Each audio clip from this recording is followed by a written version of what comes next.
Sebagai dokter, kita harus memahami penanganan kasus emergensi seperti perdarahan saluran cerna bagian atas. Karena kondisi ini dapat mengancam jiwa. Salah satu faktor risikonya adalah sirosis hepatis yang sering disebabkan oleh konsumsi alkohol kronis. Pasien dengan sirosis memiliki kecenderungan pembentukan varises esofagus yang rentan pecah dan menyebabkan perdarahan hebat. Oleh karena itu, mengenali faktor resiko dan tata laksana awal sangat penting agar kita dapat memberikan pertolongan yang cepat dan tepat. Bismillahirrahmanirrahim. Assalamualaikum warahmatullahi wabarakatuh.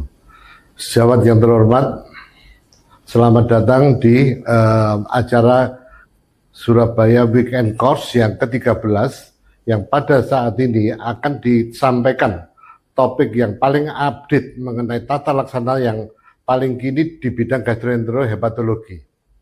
Jangan lewatkan kesempatan untuk mendapatkan insight terbaru dari pemateri yang ahli dalam bidangnya. Sejawat yang terhormat, saat ini adalah saatnya refresh, upgrade, dan update pengetahuan demi meningkatkan kualitas layanan klinis. Demikian pesan saya sebagai Ketua PGI PPHI Cabang Surabaya. Saya ucapkan wassalamualaikum warahmatullahi wabarakatuh.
Divisi gastroenterohepatologi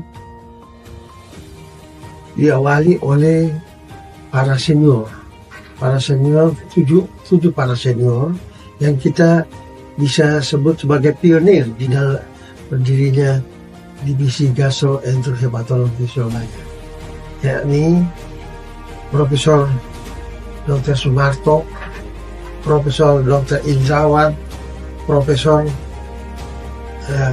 Dr. Nizam Usman, Dr. Indra Raharja, Profesor Widawati, Profesor Hernomo Kusumobroto, dan Profesor Ahmad Hasan. Kemudian dilanjutkan oleh generasi penerus selanjutnya Dr. Pangestu Adi, saya sendiri, servis seksi namanya, seksi gastroenterologi, kepalanya adalah Profesor Indrawan Jaya Pranata, yang satunya seksi hepatologi, kepalanya Dr. Indra Raharja, ya. Nah, karena saya di Prancis waktu itu ada buku petunjuknya waktu itu, buku petunjuk penanganan semua, penanganan shock septic, shock hipovolemik karena perdarahan kemudian juga shock kardiogenik juga ada. Jadi saya langsung usul pada kedua beliau kalau membuat buku pedoman untuk perdarahan saluran makan bagian atas bagaimana. Beliau setuju, ya. Jadi semuanya akhirnya saya bisa merangkul dua-duanya, dan perkembangan selanjutnya karena sering kumpul ya, sering diskusi, akhirnya gabung dua-duanya ya, jadi gastroenterologi, hepatologi.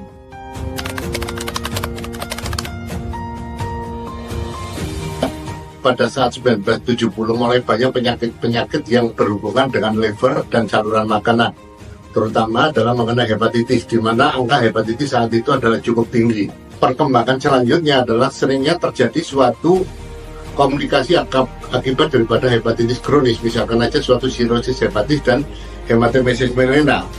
Jadi itu ada yang melatar belakangi bahwasanya setidak-tidaknya kami di sini bisa melakukan suatu deteksi dini atau penanganan suatu komplikasi walaupun masih belum advance betul.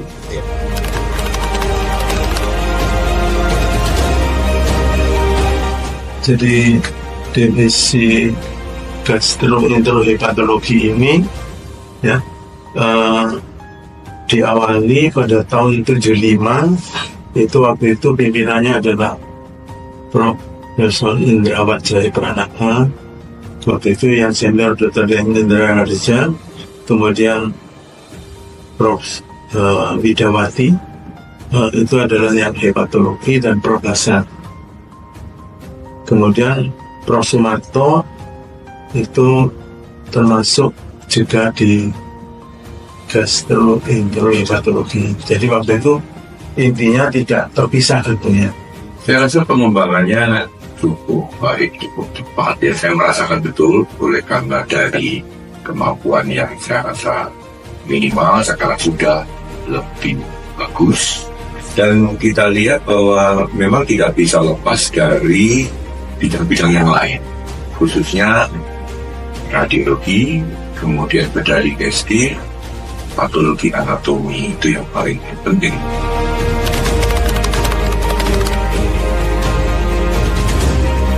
Saya kira tantangan yang terbesar adalah terutama dalam pelayanan.